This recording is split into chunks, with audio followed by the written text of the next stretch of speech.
will be joining from hepatology, and he's online. So welcome, Vijay.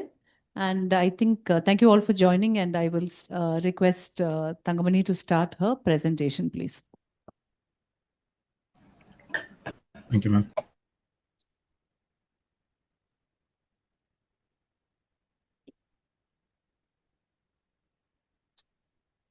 Good afternoon, everyone. I'm going to present a clinic in API. So, Mr. Y, 34-year-old male, was working in Indian Army as a soldier, not working for the past 3 years, from Arunachal Pradesh, has come with the complaints of yellowish discoloration of eyes and skin for the past 2 months, and dark-colored urine for the past 2 months, abdominal distension for the past 2 months, and bilateral lower limb swelling for the past 2 months, and increased sleepiness during the day for the past 5 days. History of presenting illness: he was apparently well 2 months back when he developed yellowish discoloration of eyes and skin, which was insidious in onset, gradually progressive, associated with high-colored urine, not associated with itching, and clay-colored stools, not associated with fever and malaise. And he also had uniform abdominal distension for the past 2 months, which was insidious in onset, gradually progressed to the current state. Distension changes with position, diffuse in nature, not associated with the abdominal pain, obstipation or vomiting, not associated with the dyspnea. He underwent large volume paracentesis before admission in the local hospital and after admission also. And he also had bilateral lower limb swelling for the past 2 months, which was insidious in onset, initially involved in the feet, gradually progressed up to knees, present throughout the day and reduces on lying down, not associated with the scrotal swelling, not associated with the chest pain or palpitations, not associated with the facial puffiness or reduced urine output. No history of breathlessness, no history of confusion, no history of black tarry stools or hematemesis, no history of fever, no history of gum bleeding.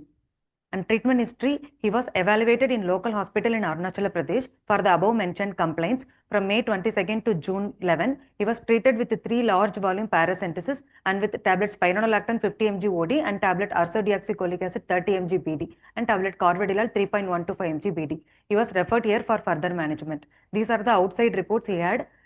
This outside LFT, which was taken in May 28, showed total bilirubin of 18 and direct bilirubin of 15 with a total protein of 5.4 and albumin of 3.3 and SGOT of 88, SGPT of 15 and alkaline phosphatase of 174 with a creatinine of 0.4 with the BBVS has been negative. HP of 7.1, total count being 12,040 and platelets of 1,04,000 with ultrasound abdomen, which was taken on May 29, showed hepatomegaly and gross ascites.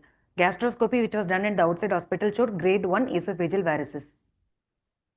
He was also admitted in our hospital with the same complaints in CMC, treated with 1 session of PLEX, and he also had treated with the tablet ursodeoxycholic acid 300 mg BD and tablet N-acetylcysteine 600 mg BD and tablet lacilactone and tablet propranolol 20 mg BD and tablet thiamine 100 mg thrice daily.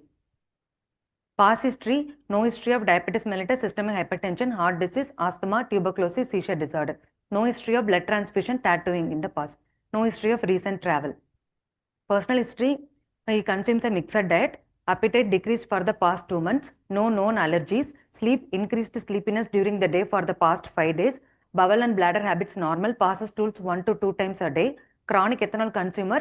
360 ml of 40% alcohol. Local beer for past 19 years. He started drinking at his 15 years of age. He is now 34 years. Last drink he consumed 2 months ago. Chronic smoker, 1 pack per day, 25 pack years. Marital status: not married. Vaccinated with 2 doses of COVID vaccine. No history of alternative medication use. Family history: no family history of liver disease or liver malignancy in the family.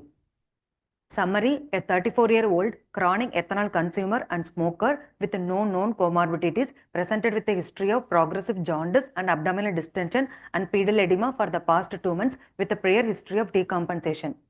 So from the history, the probable system involved is gastrointestinal system, the probable hepatobiliary system involved. With the history, we can say it's acute decompensation with a probable chronic liver disease with patient in hepatic encephalopathy with a suspected portal hypertension with the possible etiologies being ethanol or viral or inherited causes in his young age. So general examination: he was examined in sitting and supine position. Thangamani, we can just interrupt you here. We'll go Yes. to the examination after you do this. Yes, ma'am. So Thank you for a good history. You've given us all the details of this person's symptoms. I'd just like you to go back to your presenting complaints. So here you have, so if you look at the duration of this particular, illness, now it is only for 2 months. 2 months. We'll just go symptom by symptom and then come back to what your diagnosis could be. Okay. So yellowish discoloration of skins and eyes, you've called it jaundice. That's your Jaundice. next slide. Just put your next slide, please. Okay. So I'll ask some simple questions. So when would jaundice be apparent on the skin? When you can see it in skin and sclera, how much should the blood value be of your bilirubin? If it is more than 1.2, What would the exact value be?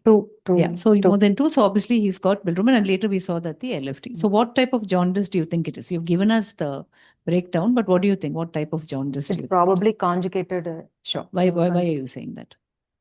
Because it is high colored urine. Okay. And also no itching, no clay colored stools. So that is also can be conjugated jaundice. So I mean, I think because we have said that we have localized it to the liver, you're either looking at Pre-hepatic, pre-hepatic, and intrahepatic, post. or That makes it post-hepatic. easier for you to explain. So in that context, what do you think is the cause of the jaundice? Probably intrahepatic. No post-hepatic because no clay colored stools, no itching, so no So there's nothing post-hepatic. Yes. If it is intrahepatic, there is no hemolysis like with history other. You're looking at other history, Other so you history. feel it is not. How would you otherwise differentiate based? That will be on examination. But as you said, there's no history to suggest anything that's hemolysis, and you said there's no. How will you? What are the other causes of yellow-colored skin? Let me tell you that. Let me ask you that. Other than jaundice, is there anything else that can cause yellow? Any differentials for yellow coloring of the skin? Don't know. Anything else? Group, I'll take your answer from here. There are a few PGs sitting here and anybody online. What else can cause yellowish discoloration of the skin? I'm stopping at skin. Anything? Yes. So somebody gave the answer, carotenemia. How do you differentiate carotenemia, hypercarotenemia, I mean, from jaundice? What's the difference? Both have yellow skin, but sclera. Okay, correctly. So the sclera is not yellow colored. So here that's a basic question, but we're looking at yellowish skin. Just go to your next slide, please. Yeah. So here I'd like to take both of the symptoms. He had abdominal distension and he had pedal edema. Now, if you had to give me a differential for ascites in proportion to pedal edema and ascites out of proportion. Here, what do you think? You've examined the patient. Is it in proportion or out? In proportion to them. Okay. So ascites in proportion to the pedal edema will be chronic liver disease. Okay. Ascites out of proportion to pedal edema is a constrictive pericarditis. Give me some more for in proportion and then we'll go to out of proportion. In proportion is...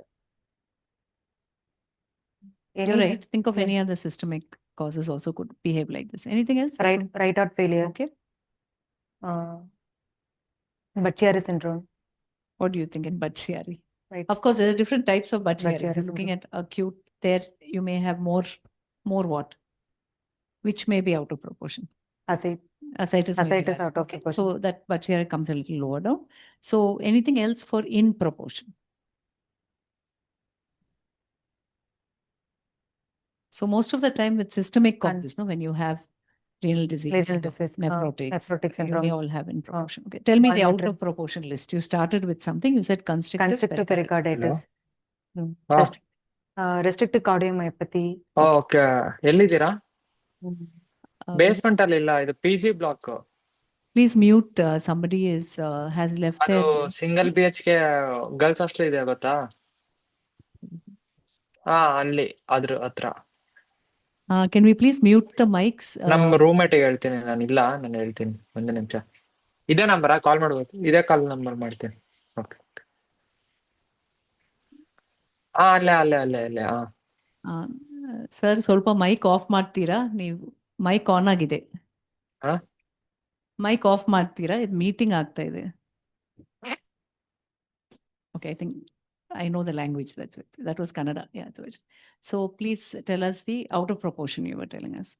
Constrictive pericarditis, restrictive cardiomyopathy.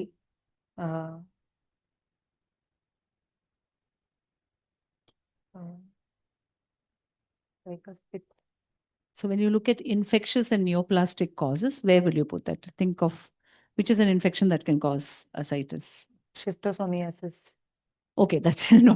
Think of something that's more common. Schistosomiasis will What else? Anything else with ascites? Infection, chronic infection in the country, which can cause HIV, SMZ. hepatitis B, and I'm talking about like TB, TB and all TB, would come into peritoneal the ascites. Okay, and that time you may have it more ascites, disproportion. Okay, peritoneal Also- carcinomatosis. yes. So malignancy, even ovarian, but it's a male, so you can get ascites out of proportion to pedal edema. So we know that he has his jaundice. We also know that I think, but remember, this is all 2 months. We'll come to the diagnosis and how you arrived at it with the presenting history later. Okay. What's your next slide, please? So we looked at edema, pedal edema, and ascites. I'll show. Go on. Next slide, please. Then you gave a lot of no. So each of these you're looking for what? What complications are you looking for? No history of breathlessness. Breathlessness any because of the tense ascites, compression of the Okay. diaphragm, compression of the diaphragm, and it can also rule out the hepatohydrothorax, right side of pleural Correct. effusion, and also it rule out the other causes of ascites, right heart failure, and also no history of confusion to because some history suggestive of hepatic encephalopathy. We can with the confusion we can we can assume with the history we can conclude that if it is no confusion, Then you'll have to speak a little slower. Slower. Okay? Just speak a little slower. If there is confusion, this is to rule out the hepatic encephalopathy for the confusion history, black tarry stools and hematemesis for variceal GA bleeding, and then altered sleep pattern because of hepatic encephalopathy, fever because ascites to rule out spontaneous bacterial peritonitis, gum bleeding because thrombocytopenia due to chronic liver disease to. So you're looking at all of your checklists because you assumed because of the jaundice and the pedal edema and ascites, you're attributing it to the liver disease. And so you looked at a checklist of what can happen with it as complications. Okay. Yes, Please go to your next slide. So here, I think we'll go on to your diagnosis, your final list. Okay. This is your summary. Okay. I'll just ask, you're saying acute decompensation of chronic liver disease in a patient with hepatic encephalopathy.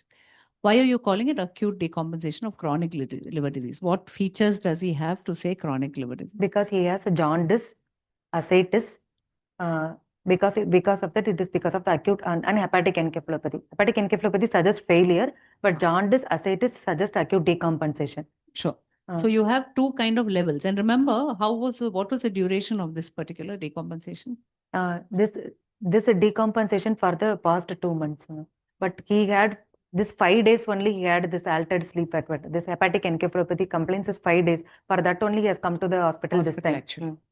I'll just ask Dr. Vijay to add on here because we're looking at, when you look at the duration of symptoms and what has happened with the background, there may be another way to look at it. Vijay, I'll just hand over to you for a few minutes. Yeah, sure, ma'am. Tangamani well presented. That was a very comprehensive history. I just wanted to add on a couple of things. One is, see, how old is this patient? Sir, 34-year old.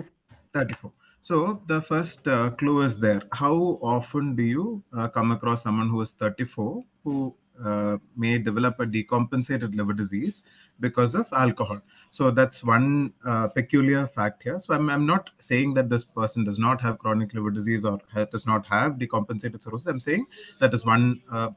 This is not the usual demographic of the patients that we see with decompensated cirrhosis. So, we tend to see them slightly older, maybe after 40s, maybe in their 50s or even later. So when you have someone young, you start thinking of other causes, or are we looking at the right syndrome? That's the first thing. Second is, this patient has presented with jaundice and ascites. Is that right? Yes, sir. Yeah. So can I just ask you there, what are the usual decompensating events in the setting of liver disease? Jaundice, ascites. Okay. Hepatic encephalopathy. Okay. Variceal bleeding. Very good. So these are the usual, these are the 4 usual decompensating events that we talk about. Now, can I ask you, in the setting of a normal cirrhosis, what order would you get these decompensating events?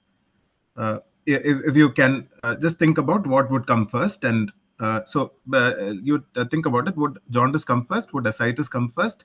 Would a bleed come first, or would a hepatic encephalopathy come first? Jaundice would come. You can get it wrong. It's fine. Okay. Jaundice. See, so so I'll probably correct you. That's something to maybe think about. So generally, in the natural history of cirrhosis, if you see, Upper GI bleed is one of the first things to happen. A varicose bleed is likely to happen first, followed by ascites, followed by jaundice and encephalopathy in some order. So generally what I meant to say is jaundice is not the first decompensating event in most cirrhosis. So when you have a young patient presenting with jaundice is the first thing. One of the differentials to consider is the syndrome of what we call acute on chronic liver failure. So this is exactly what you have actually presented as acute decompensation of chronic liver disease. I'm not contesting that. So I agree with your diagnosis, but you can give, in case your examiner asks you, do you have any other differential you want to give? You can also mention acute on chronic liver failure as something that I would consider. Why? Because the patient presented with jaundice first, and that is generally not the first decompensating event we find in cirrhosis. Correct. Did I confuse you? You're sort of with me. No, sir. Okay. Okay, sure. That's good. That's good. I'll probably stop the discussion on ACLF there. I'll hand it over back to you, ma'am. Thank you, Vijay. So I think yesterday when Tangamani mentioned, my first thing that occurred was that age, very rightfully. I think we should all pay attention to the fact that he's only 34, right? 34, He's only yes, ma'am. 34. And even though his alcohol intake, as you rightfully said, started at 15 years of age, is a little unusual. You're not expecting a 34-year-old to pop up with a chronic liver. That's exactly what Dr. Vijay was saying. And as you rightfully pointed out, as we said, we are looking at what are the symptoms of CLD, what are the symptoms of liver failure, and what are the symptoms of, I forgot what I want to say. Portal hypertension, ma'am. No, what did I want to say? I only forgot. Of portal hypertension, sorry, portal hypertension. Okay, that's how you're looking at it. So in that is what Dr. Vijay has explained. Okay. So, but if you see, he's actually got a lot of failure type of symptoms, liver failure. He's gone to hepatopathy, he's got an early jaundice. But there's a background. Now here you put possible etiology. Why did you put suspected portal hypertension then? So that's where you'll have to be consistent. If you're looking at an acute on decomposition of a chronic liver disease. Because unless there is no features of hematemesis or melena, without that we cannot say portal hypertension. Since he had ascites, so I put suspected portal hypertension. Okay, sure. So there is no history of hematemesis or melena, so I didn't put a confirmed portal hypertension. So you qualified that suspected. Now you put your etiologies as viral, alcoholic, and inherited. You tell me why it's in that order. Because no, ma'am. Alcohol first, viral first, and followed by inherited causes. Because significant alcohol consumption is there, so alcohol. Even though alcohol is there, so most common cause of CLD in the viral hepatitis B and hepatitis B. So I should rule out hepatitis cause also, because he is a young age. So inherited causes like Wilson also one of the possible differential. So these are the etiologies I could find out from the history. Because of the young age. Okay. So if you were looking for each of them, what other history would you have liked to put in your negative history? Like you said, I've changed my differentials. I put alcohol first. What other history would you have liked to have for viral and inherited causes? Because you have to add on some negative history that would have helped you differentiate in the etiologies. For hepatitis, like previous blood transfusion. Okay. And vaccination history. Okay, in terms of you're saying an injection or tattooing. Okay, so on exam tattooing, all we do ask you all to look at when you're examining to see if there's a chance of acquiring a viral. Otherwise, you said blood transfusions. How else can you get hepatitis B? Okay, so sexual exposure. Okay, so all that will come in. What about the inherited causes? You mentioned Wilson's disease. So in Wilson's disease, what is the temporal profile? What comes earlier before even? Does liver disease come earlier or do other organs come in earlier? What's a combination? What is getting deposited? Iron gets In Wilson's? Copper. So what are the usual presentations? What is it? We can ask the team here. Vijay, we have some people sitting with us are you able to see them? They are all that side of me. Yeah, okay. No. Sure, no problem. No, just there's a group here to ask questions to also. I mean, if you can ask them, they're all here. I can pass on the answer to you. So what do you think with Wilson's? That's on examination. So what would the patient present with? Where does the copper get deposited in the brain? Basal ganglia. Right. So extrapyramidal Yep. kind of symptoms. And the CLD, correct me if I'm wrong, Vijay, comes on a little later. Is there a Yeah. different spectrum in That's India right, or that's right, something? Not really, ma'am. Generally, the neurological presentation tends to start a little early on, and then the usual hepatic presentation with portal hypertension and liver disease. However, in children, we do see a particular group where they present with an acute hemolytic crisis and an acute liver failure. So the dictum is that in a child less than 10 years of age, if someone presents with acute liver failure and Coombs negative hemolysis and renal failure, it is Wilson disease unless proven otherwise. So that's the caveat there, but otherwise, generally, neurological presentation slightly earlier than liver. Sure. So thanks, Vijay, because I think we don't see it, but we do check for it in all our patients. But it's good to know which subset actually you will get it. Any other, you mentioned something else. So any other inherited, you said something. When I said copper, you said something else. Iron. So what do you think? Hemochromatosis, other features. Like what? Where are you expecting a problem with hemochromatosis? If you look at, as we said, we're looking at your order of your possible differentials as causing liver disease. And you said alcohol followed by viral, then you wondered about inherited causes. We stopped at Wilson's. We said neurological symptoms may come in earlier unless it's children. So with hemochromatosis, what do you expect?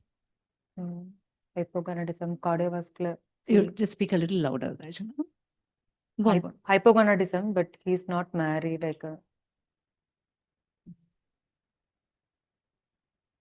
So which other organs would hemochromatosis have? Cardiovascular system, CNS. Vijay, anything more to add on? We're looking at the order of differentials, yeah. Sure. Yeah, yes, ma'am. So hemochromatosis, yes. Strangely, we don't particularly see that too much in the Indian population, but definitely a good differential to consider, especially if we are looking at a multi-system presentation. So the important systems to think about will be the presence of an early onset diabetes. They tend to have a bronze discoloration of their skin because of hemosiderin and sort of tends to mimic melanin production, and so they tend to have a slate gray pigmentation of their skin. So that's one. They tend to have diabetes. They tend to have cardiomyopathy, like you rightly pointed out, and hypogonadism. Occasionally, they do present with arthritis as well because of calcium pyrophosphate deposition disease. But we really don't see the classically described. Do you know what mutation causes hemochromatosis, Tangamani? HF. Very good. HFE gene. Yeah. So it's a particular mutation. It's more of a Caucasian disease. And what is the pathology there? Do you know? Is it what element is involved? Sir, what? What is the problem in hemochromatosis? Okay, you said it is iron overload, right? Yes. So iron overload is the problem here. Yeah. So would you expect? Let me ask you a question. Would you expect it in a middle-aged man or a middle-aged lady? Or there is no gender difference there?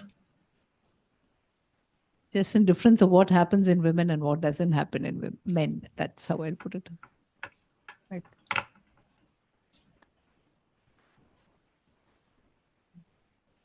Where do women lose? Okay. Yeah. Go ahead, Vijay. Yeah. Sorry, ma'am. Please go ahead. Yeah. No. You're right. Yeah. So see, what I meant to say is, again, when we are listing our differentials, we need to think about sort of weighing these things so that it then becomes a sensible list of differentials. So men generally tend to get it slightly earlier on than women, only for the fact that women sort of have a chronic iron loss from menstruation. Right now, that is not seen in men. And they tend to get the disease at least a decade earlier than women. So again, something to factor in while we list our differentials. But yeah, that's a good list of differentials, Tangamani. So thanks, Vijay. Can we just go back a bit to some of the investigations, Tangamani, that you had shown us, please?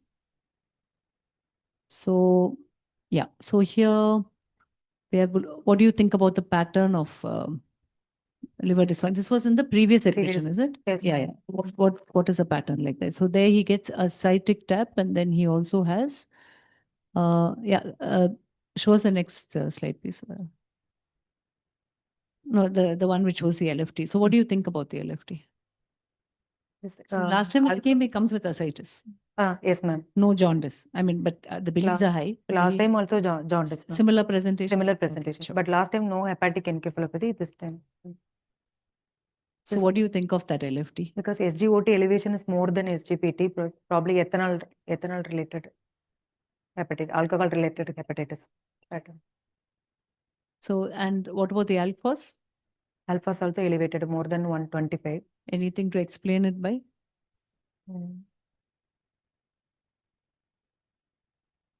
Probably because of it. Vijay, I'd just like you to weigh in here with someone who's come in with this large volume ascites.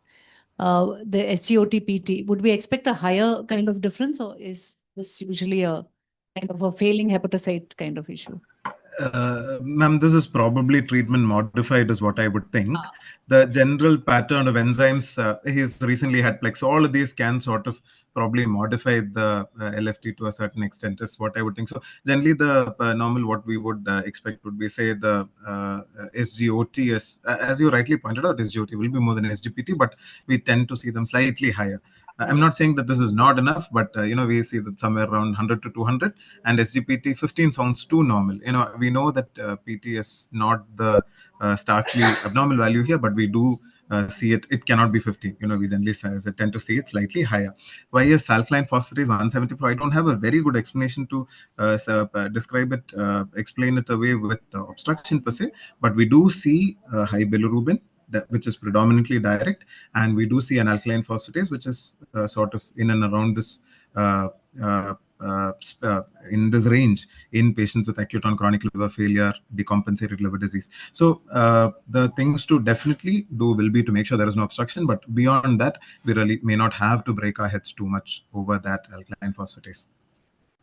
I just ask you one last question based on these results, Thangamani. What are the causes of anemia in somebody with chronic liver disease? I'll put it like that. GI bleeding because of viruses. Sure. So there is bleeding, there's bleeding. loss, okay? GI bleeding, then? He is ethanol consumer, probably vitamin B12 deficiency can cause anemia. Hypersplenism can cause anemia. So there's nutritional, then there, as you said, destruction, hypersplenism. Anything else? That's all I can. Have you heard of other types of anemia which are specifically seen in advanced chronic liver disease? Anything that you can see on a blood smear? Anybody else from here? Macrocytosis may reflect macrocytosis as with CLD versus a deficiency of, maybe B12 nutritional. So rarely there's something called spur cell anemia, which we see, which is seen in advanced liver disease. And sometimes I think even if it's of a viral origin, there may be some degree of bone marrow suppression, or there may be some aplastic anemia. So anemia itself in chronic liver diseases could be due to, various causes. But I think he's not got a historical bleed, right? He has no history. No, ma'am. No. Platelets are not too bad. I mean, it's 140. And even counts are not actually very low. So the anemia is kind of sticking out as a disproportionate to the rest of the count. So I would worry whether he has any other reason for such a degree of anemia. Okay, that's also sticking out. So having said that, how does alcohol actually cause chronic liver disease? What is the two questions you want to ask someone who's taking alcohol? Does everybody who take alcohol go into chronic liver disease? Organ to liver failure, sorry. Significant alcohol intake, like in male 40 gram per day. Okay. In female, it is a 20 gram per day. So it's lesser volume in women, yes. So the quantity and what else determines what is going to happen to the liver? Even the type of alcohol. If you look at it, if you take beer versus, there'll be different depending on the alcoholic content in the actual consumption of that drink. Okay, so that's something that. So as you rightfully pondered, he's not married. Yes. That's why this whole thing about hypogonadism, we are not able to get a history for. So show us the rest of your slides, please. If there's anything else we can. Okay. No family history. Vijay, anything to add on at this time before we go to the examination? No, ma'am, not really. Just one point. it's very good that you picked up on the fact that he has had multiple sessions of large volume paracentesis, which sort of tells me that there is significant ascites and probably portal hypertension associated with that. So that's one good thing. I would exercise a bit of caution when saying that when someone has so much ascites, no, to say that they are not breathless. I agree that you're referring to they don't have static hydrothorax and probably they are not desaturating, etc. But they are likely to sort of complain of some amount of decline in effort tolerance. They will definitely complain of some kind of fullness. So I may not really bring the breathlessness bit, or at least not focus on it too much. Again, alcohol, it's very important to sort of try and determine if it is significant. As you rightly pointed out, it's more for men and women. It is okay to give a range. The general standard definitions would say 40 to 80 grams per day for men and 20 to 40 grams per day for women. So a range may be a bit more acceptable thing to say. So that is also, but you got the values right. How long should someone take alcohol regularly to get decompensated liver disease, Thangamani? Again, yet another very important question. Would it be 6 months of heavy drinking? Are we looking at 2 years or more? Duration. Open the group here.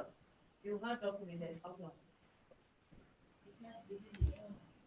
Just give a ballpark. I'm asking the group here, Vijay, who's sitting here. Okay, sure, ma'am. Just they'll tell me, I'll tell you what the choices are. So what do you think? Quickly. How many? 15? Okay, 15 years is one that's come on. Sure. So, probably slightly shorter, but again, we can give a range. 7 to 10 years would be a reasonable time for someone to develop cirrhosis. So, which is again why we sort of raise our eyebrows when they say, okay, 34-year-old guy with chronic liver disease. Nothing stopping them from starting drinking at 20, but this should have, the insult should have gone on for sufficient time for it to have established chronicity. So yeah, but I agree with your diagnosis and your history. That's a comprehensive history. Over back to you, ma'am. Thank you. Thanks, Vijay. Thangamani, when do you go on to your examination, please? Thank you. General examination. He was examined in sitting and supine position. He was conscious, oriented to time, place, person, moderately built, height 167 centimeter, weight 54 kg, BMI is 19 kg per meter squared. Pulse rate 104 per minute, BP 100 by 80, respiratory rate 20 per minute, temperature 90 Fahrenheit, JVP not elevated. Pallor present, icterus present, bilateral pitting pedal edema till knees present, 3 spider nevi present in the upper part of the left chest and in the right chest near the axle and right and in the right ear. It's a video of spider nevi.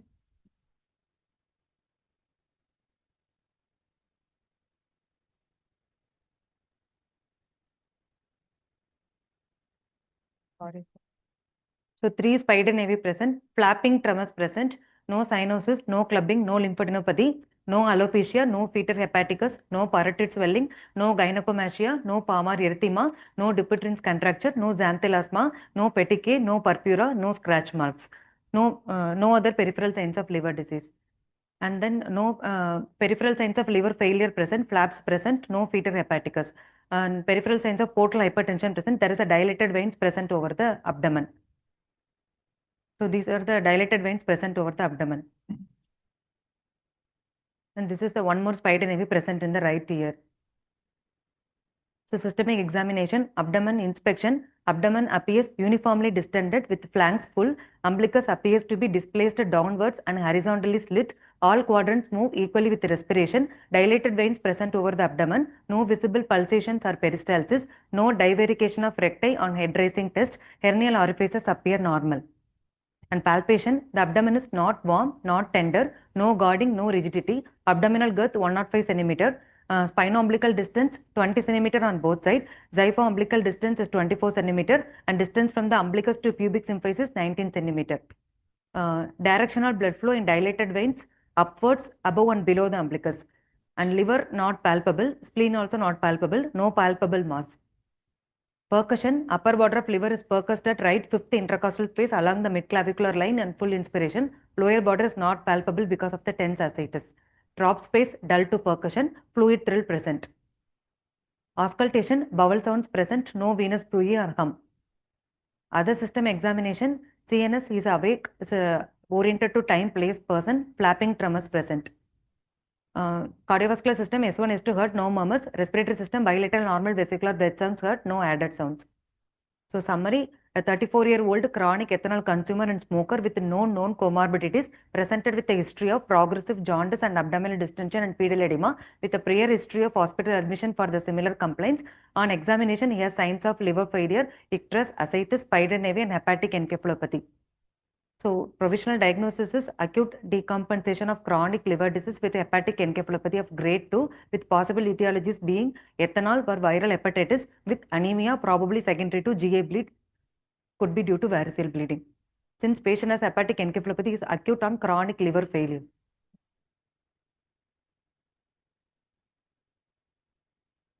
Thanks, Tangamani. Your other systemic examination, sorry, I just missed it. What did you say? Yeah, come down to other systems. Awake, flapping tremors. Okay. Next one. No added sounds. Okay, sure. Okay, I'll just start back. We'll go back to the beginning part, I think, on general examination. Yeah. So one thing here is important is that the orientation is there because Yeah, you he was feel he's oriented. Okay, sure. Because we're looking at your final diagnosis where you mentioned hepatic encephalopathy, and we want to know how deep he is into it. So what do you think of his BMI? What do you think of that? Look at his BMI. 54 kgs, 167 centimeters. Even 90 to 25 is a normal BMI, but even with the 10 ascites. Speak louder. Even with the tense ascites, so already you have a lot of fluid contributing even to that with weight. that, it is the normal BMI range only, probably is malnourished. So some amount of cachexia is there. Cachexia is there. So you're a little worried. But of course, he was admitted, as we said, we're going between the acute liver failure and the chronic liver disease with decompensation. So there's some amount of cachexia. Go to the next slide, please. Yeah. Why is the JVP important in somebody with ascites? Like you said, JVP not elevated. We have discussed some differentials earlier.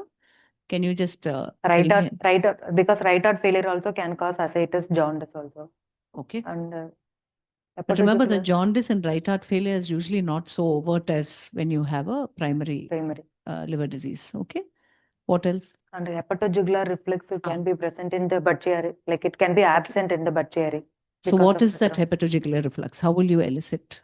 When you compress the abdomen for, so if JVPs will be.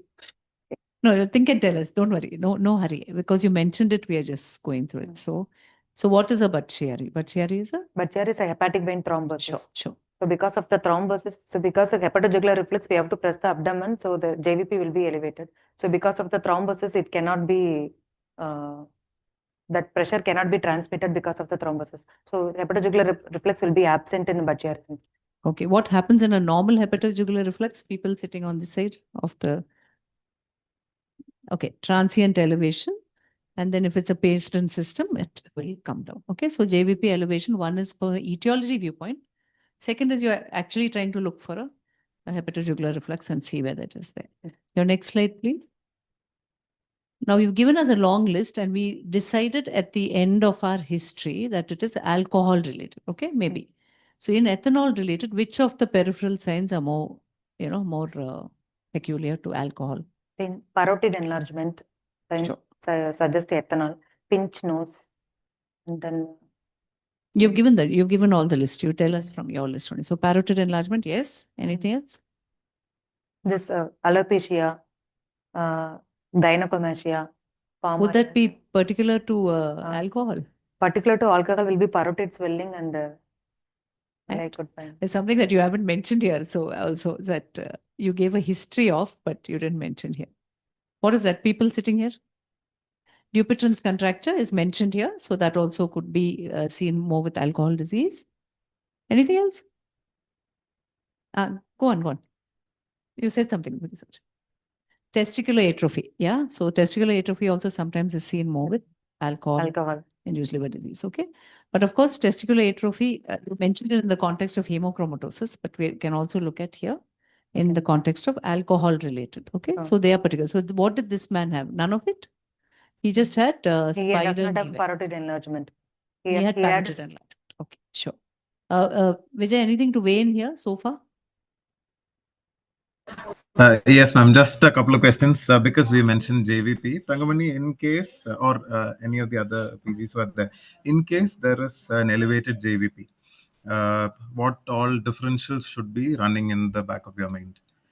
What in terms of etiology should you be considering?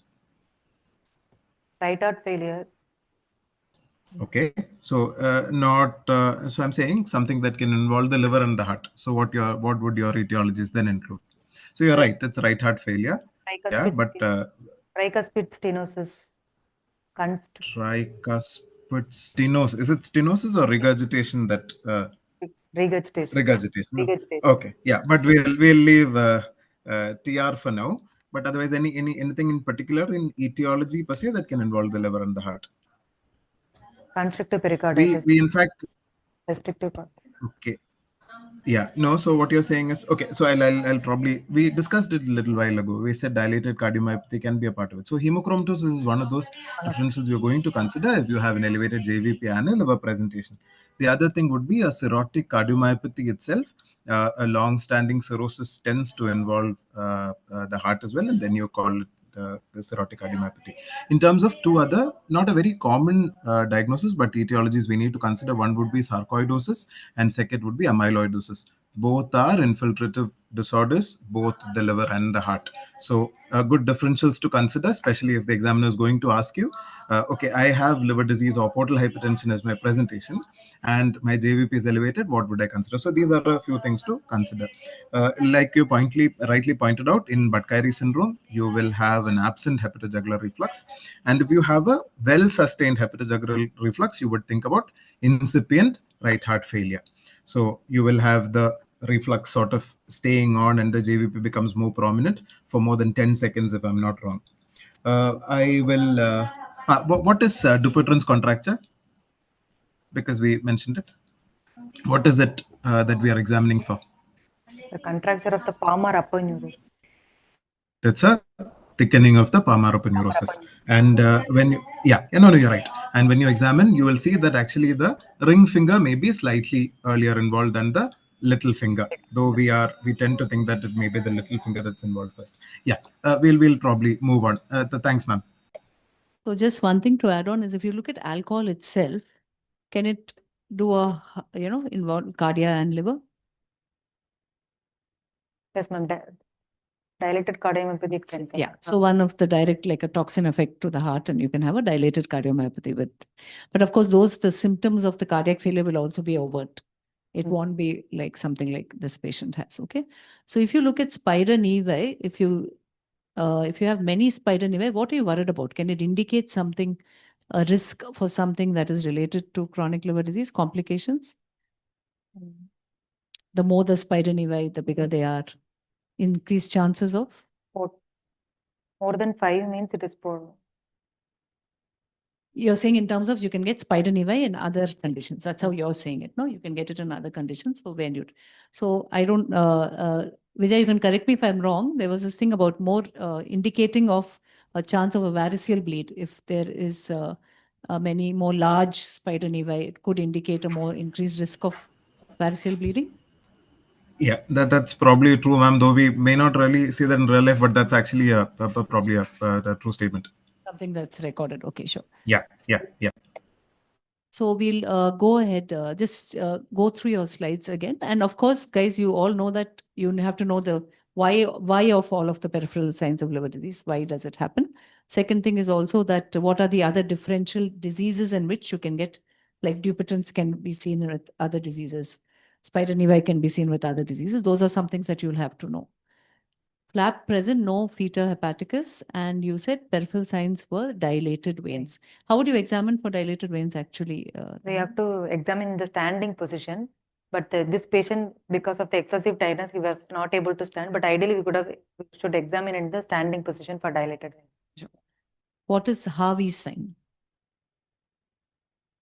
I learned it in surgery actually more than I learned it in medicine. But what is Harvey's sign? Anybody?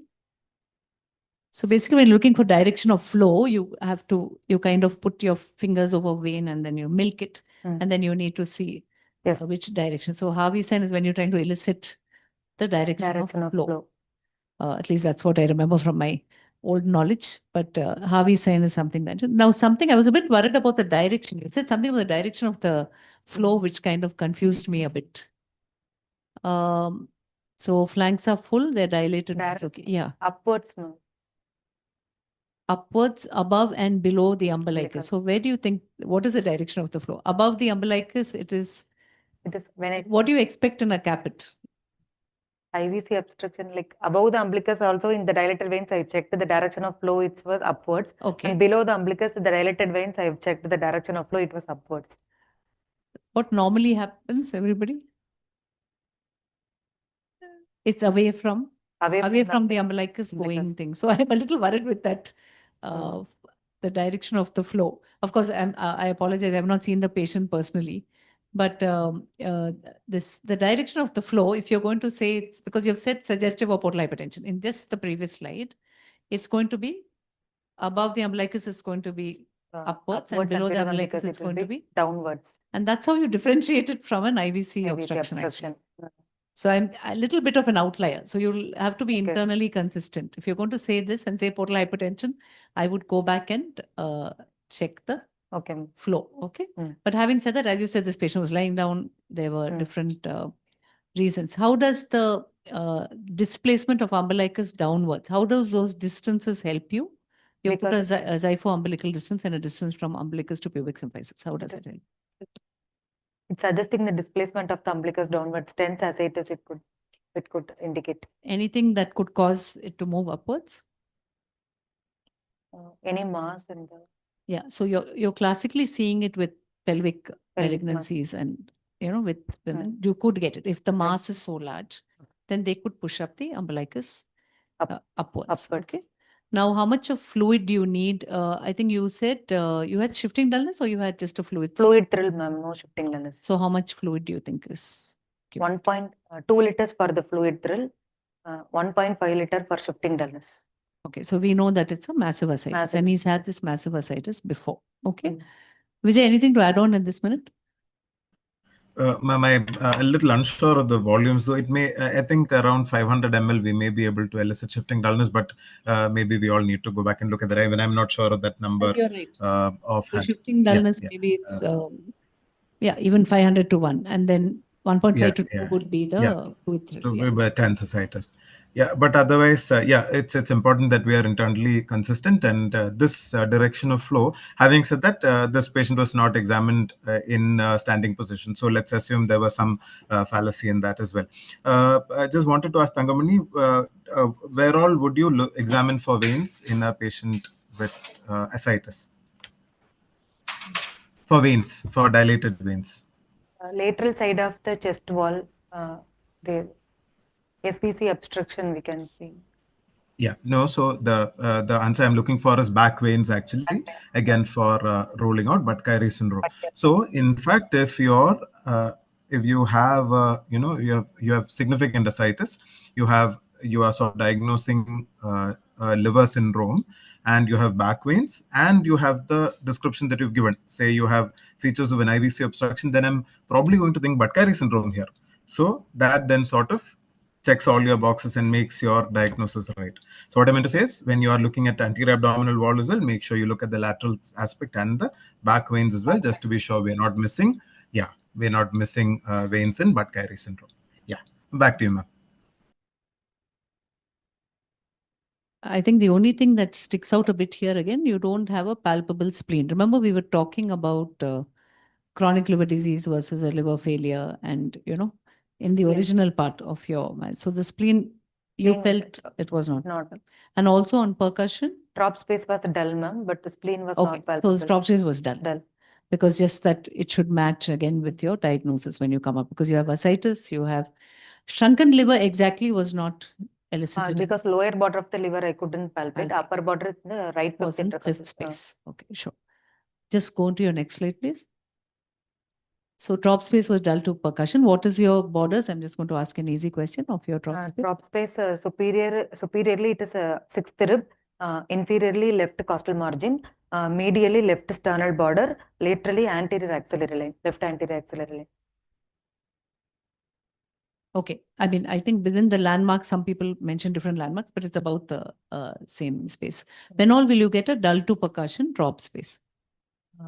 Left-sided pleural, splenomegaly, left side pleural effusion, pericardial effusion, full stomach after a meal, and then left lobe of the liver enlargement of the left lobe of the liver.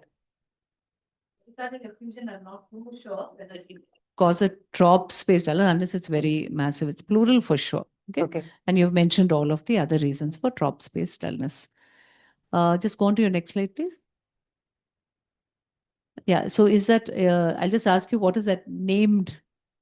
That cat. What is the name of that? Let's see. Cat. Venous hum. This is just a question. I had professors who loved asking this particular question, so I am asking you. Any guys? And I'll ask you to spell it. The next trick is spell the name. Okay. Yeah. Okay. Covellia Baumgart. Some people do like named signs. So, and you may know how to, you may have to know how to spell it. Okay. But I'm not going to conduct a spelling competition here. Go on to your next slide, please. So other system, as you said, you have a flapping tremor. Now, is there something else that you could have checked here? I know that he's oriented. You've said that he had no altered sleep pattern from what deep tendon reflex. Deep tendon, anything else?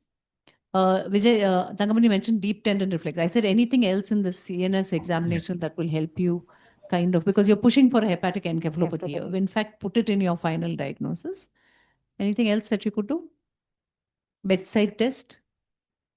Constructional apraxia. Constructional apraxia. What would you ask the patient to do? We have to ask the patient like a hexagonal, pentagon, like circle. We have to ask the repeat the.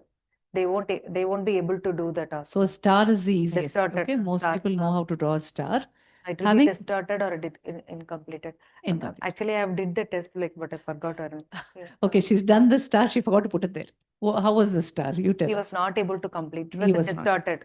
Okay, it was a distorted star. Okay, thanks. So that's a good thing to put up. So we have somebody, a medicine PG here itself, one of your seniors did clock drawing also. You can look at clock drawing also as a surrogate when you're doing a star. Similar lines of drawing a proper clock versus not to determine construction apraxia. Vijay, I'll just hand over to add on any more points, please.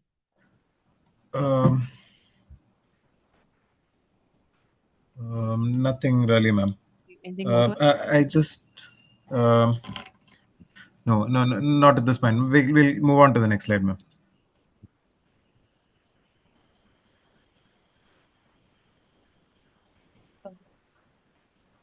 Okay. Vijay, you can weigh in here. No problem, please. Yeah, sure. Okay. Tangamani, tell me. So you will probably have to defend your diagnosis a little bit here then. Okay. So your diagnosis is acute decompensation of chronic liver disease, agreed. And he has hepatic encephalopathy, grade 2. And you said your etiologies are. So again, sort of have your differentials in the order what you think may be relevant. So here maybe alcohol followed by the others in that order. Yeah. So let me ask you first question. You have said anemia probably secondary to GI bleed. What GI bleed? Variceal bleed. Okay. See, how does variceal bleed present? Hematemesis or melena. Okay. So generally, variceal bleed tends to be a bit more dramatic than an occult bleed, you know. So here in history, you very explicitly mentioned that the patient did not have hematemesis or melena. So variceal bleed becomes less likely. Is there any other kind of bleed that we see in liver disease patients? Because of the thrombus. It may be a mucosal bleed. It may be a okay. It's a mucosal bleed. You're right. But what kind of mucosal bleed? There's something that it may be a scopy finding on upper GI scopy. Have you heard of GAVE? Gastric antral valvular ectasia. Vascular ectasia, that also referred to as watermelon stomach. They have these ectatic vessels, particularly in and around the antrum, which tend to sort of have a slow ooze and leads to chronic anemia. So that is something that may be more likely here rather than variceal bleed. Just to point out that variceal bleed tends to be more dramatic than an occult bleed. Acute on chronic liver failure, agreed. So, they're both roughly the same diagnosis. Can you just go back to the summary also a little bit? Previous slide. Okay. With no comorbidities, presented progressive jaundice or distension, pili edema. Yeah. No, I'm quite happy with your examination and your summary and your diagnosis. Always, I would think it's important to focus on what is relevant to that particular case and give the differentials in the relevant order, which you have rightly done. So yeah, that's pretty much from my side. Over to you, ma'am. Thank you, Vijay. So as we said, we've gone through, just to summarize what we kind of said at the end of history, the outlier was the age. And then we wondered about alcohol consumption. Then it becomes important to know how much, where, and does he have any concomitant other disease. But you've done a very good negative history. So we knew that almost surely it seemed to be alcohol. We didn't have anything else that was added on. And the concept of acute on chronic decompensated versus acute on chronic liver failure. I think that's something that Vijay pointed out. And we did know that we looked at a few of the other differentials, for a young person, what else can happen and how will they present. So your negative history will have to have some of the additional points for your differential diagnosis. Okay. As much as we say alcohol, viral are the most common. And in a woman, you would have brought in autoimmune, but otherwise you'll have to have put the negative history for the inherited disorders. On examination, as we said, to remember for all cases, irrespective of which system, you have to be internally consistent. That means what you say has to match your diagnosis.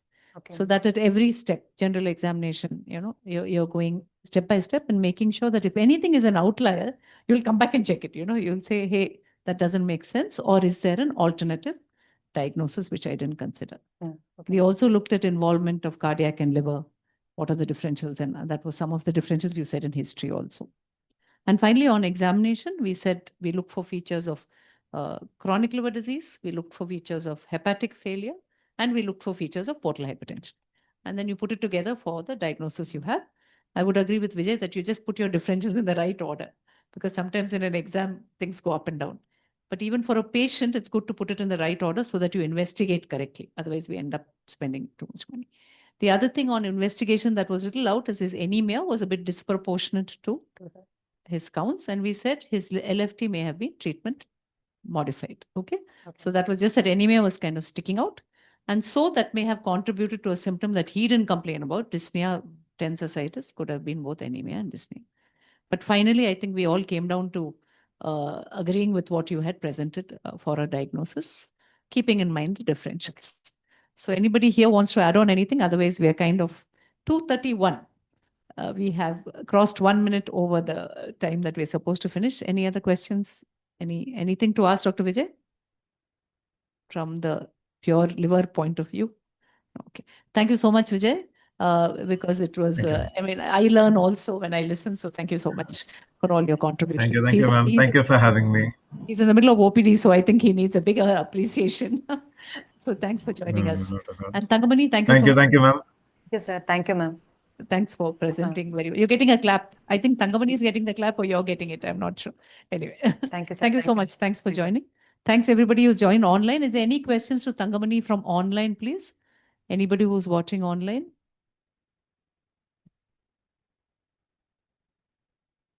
So I think that was a job well done. Thank you, Thangamani, and thank you all for joining us today. So thank you. This ends the meeting for today, and thank you all for attending.